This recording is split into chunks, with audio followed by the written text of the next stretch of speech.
Good morning student, today let's go to the next topic, that means transfer of charge. In this lecture we will discuss about the how charge transfer from one body to another. Charge of electric transfer of charge can be done through the metal conductor. मैंने आपको ये बताया था कि जब हम charge का transfer करते हैं हमें एक कंडक्टर चाहिए जो क्या करे, चार्ज को एक बॉडी से दूसरे बॉडी में ट्रांसफ़र करे. Electroscope work on this same principle, और जो इलेक्ट्रोस्कोप होता है वो सेम प्रिंसिपल पे वर्क करता है. इलेक्ट्रोस्कोप क्या होता है बेटा? एक डिवाइस होता है जिसके हेल्प से हम ये पता लगा सकते हैं कि सामने वाली बॉडी में चार्ज है कि नहीं है. ठीक है बेटा. और ये किससे बना होता है? Very thin metal strip connected to the metal knob through a metal rod. ठीक है बेटा, ये एक्सपेरिमेंट दिया हुआ है. तो जब कल बेटा लेक्चर होगा तो मैं आपको एक वीडियो, जो मेरी वीडियो है इसके साथ एक छोटी सी वीडियो मैं आपको सेंड करूँगा 1 या 2 मिनट की. उसमें बेटा दिखाया गया है कि कैसे इलेक्ट्रोस्कोप आप बना सकते हो या कैसे इसे बनाते हैं. ठीक है बेटा, तो आपको वहाँ से ज़्यादा बेटर अंडरस्टैंड होगा. ठीक है, तो आप वो वहाँ से देखना, आपको ज़्यादा बेटर अंडरस्टैंड होगा. फिर भी कोई प्रॉब्लम होगा तो मुझे कल के लेक्चर में आप पूछ लेना. ठीक है, चलो फिर भी मैं थोड़ा बता देता हूँ बेटा. हम एक ग्लास जार लेते हैं, ठीक है, मेटल फॉयल लेते हैं, कॉर्क लेते हैं. ठीक है, ये कॉपर वायर है, और ये जो देख रहे हो ना आप यहाँ से इस तरफ ये एल्युमिनियम फॉयल है. ठीक है. एंड बच्चों पहले आप वो छोटी सी वीडियो देखना कि how to make electroscope, then आपने ये ऑब्जर्वेशन या कंक्लूजन वाली वीडियो फिर मेरी वाली देखनी है. मतलब आपने स्टार्टिंग मेरी वीडियोस करनी है, फिर 2 मिनट के लिए मेरी वीडियो रोक कर वो आपने 2 मिनट की क्लिप देखनी है, देन उसके बाद दोबारा यहाँ आना है. ठीक है. ऑब्जर्वेशन में क्या होगा? Similar charge will show repulsion and aluminium foil strip will repel each other and become wide open. अब देखो बेटा यहाँ क्या है कि 2 एल्युमिनियम फॉयल है.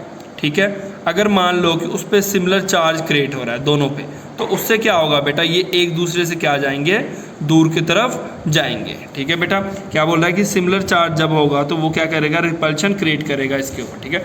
Repeat with this other charge bodies to test the charge on a body. Such device that can be used to test the presence of charge of an object. वो device जिसे हम use करें पता लगाने के लिए किसी बॉडी में चार्ज है कि नहीं है, उसे क्या कहते हैं? Electroscope.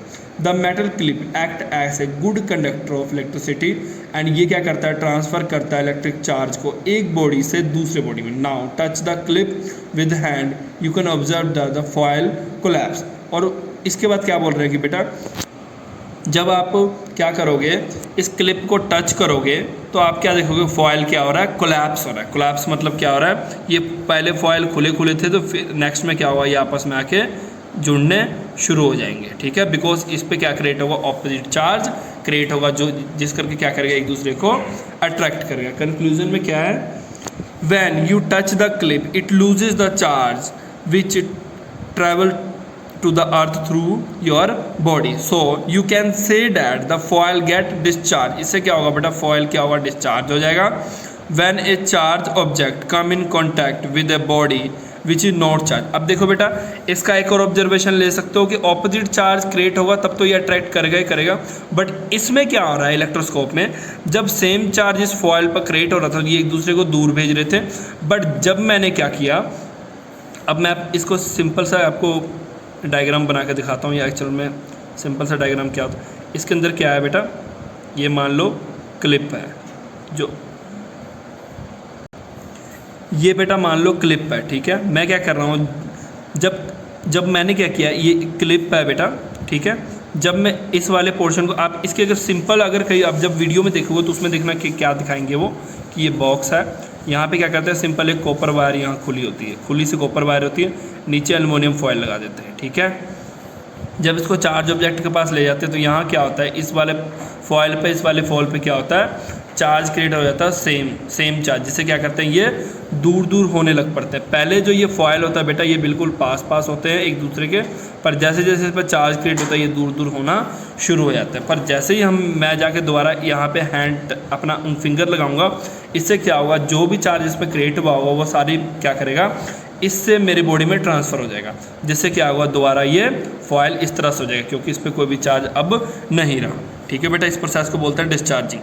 When a body come in contact with earth either directly या indirectly, then charge discharge to the earth. क्या करता है? चार्ज क्या होता है? ट्रांसफ़र कर देता है अर्थ को, और वो बॉडी क्या होता है? डिस्चार्ज हो जाता है. The process of transfer of charge from charge body to earth, इसे बोलते हैं अर्थिंग। वो प्रोसेस जिसमें चार्ज बॉडी अर्थ को चार्ज ट्रांसफ़र करता है, इसे बोलते हैं अर्थिंग। नेक्स्ट क्या है बेटा, लीफ गोल्ड लीफ इलेक्ट्रोस्कोप। ये क्या होता है, गोल्ड लीफ इलेक्ट्रोस्कोप।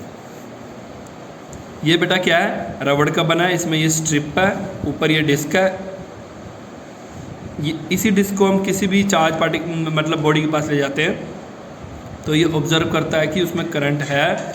तो मतलब क्या है बेटा कि जैसे इस मतलब ये वाला पोर्शन, यही पोर्शन है जिसे हम किसी भी चार्ज बॉडी के पास ले जाते हैं, और अगर उसमें कोई चार्ज होता है तो ये यहाँ से होते होते नीचे स्ट्रिप्स तक पहुँचता है, ठीक है। Gold leaf electroscope has a metal disc attach to the gold metal rod. This rod passes into the bell jar through a tightly fitted rubber stopper. ये रबर स्टॉपर है जिसमें टाइट मतलब एयर मतलब ये इतना टाइट है कि जब इसमें से ये स्ट्रिप को मैंने पास किया तो इसमें से ना कुछ निकल सकता है एयर, ना कुछ अंदर जा सकता है, ठीक है।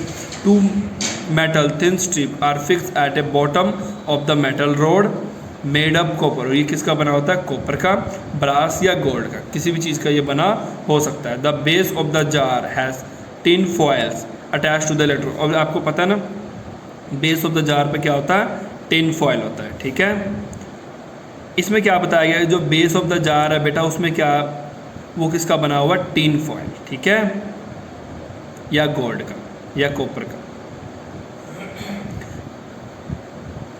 The base of the jar has tin foil attach an electroscope rest on the wooden base, ठीक है बेटा।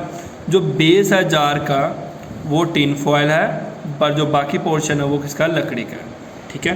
Take a charge object and touch the charge electroscope if the gold leaves diverse the body charge. अब देखो बेटा इसमें क्या, ये gold leaf है, ठीक है बेटा।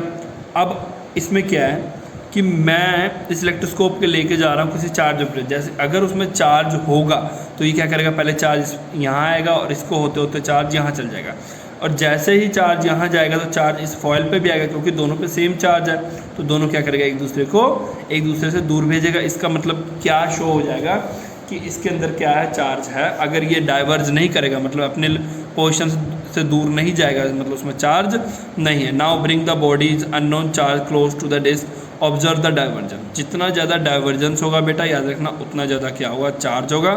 अगर डाइवर्जेंस नहीं होगा तो चार्ज नहीं होगा। If the divergence increase then the body similar charge. और याद रखना अगर डाइवर्जेंस बढ़ता जाएगा यानी कि उसमें सेम चार्ज, इस पर पॉजिटिव इस पर भी पॉजिटिव। अगर divergence if the leaves collapse then body has opposite. अगर लीव्स कोलैप्स हो जाए मतलब ये डाइवर्जेंस खत्म हो जाए, लीव्स यहाँ आके टच हो जाए, इसका मतलब इसमें सेम चार्ज, क्योंकि opposite charges attract each other और same charges repel each other. अब इसका यूज़ क्या है, to use measure the charge to the amount of divergence of the leaf is measure of the amount of charge in the body. जितना ज़्यादा divergence होगा इसका मतलब क्या है, उतना ज़्यादा इसमें क्या है, चार्ज है। To find out the nature of charge. और इससे ये भी पता लगता है कि चार्ज सेम चार्ज है कि ऑपोजिट चार्ज है, इसकी हेल्प से हम ये भी पता लगा सकते हैं, ठीक है बेटा। Thank you for today.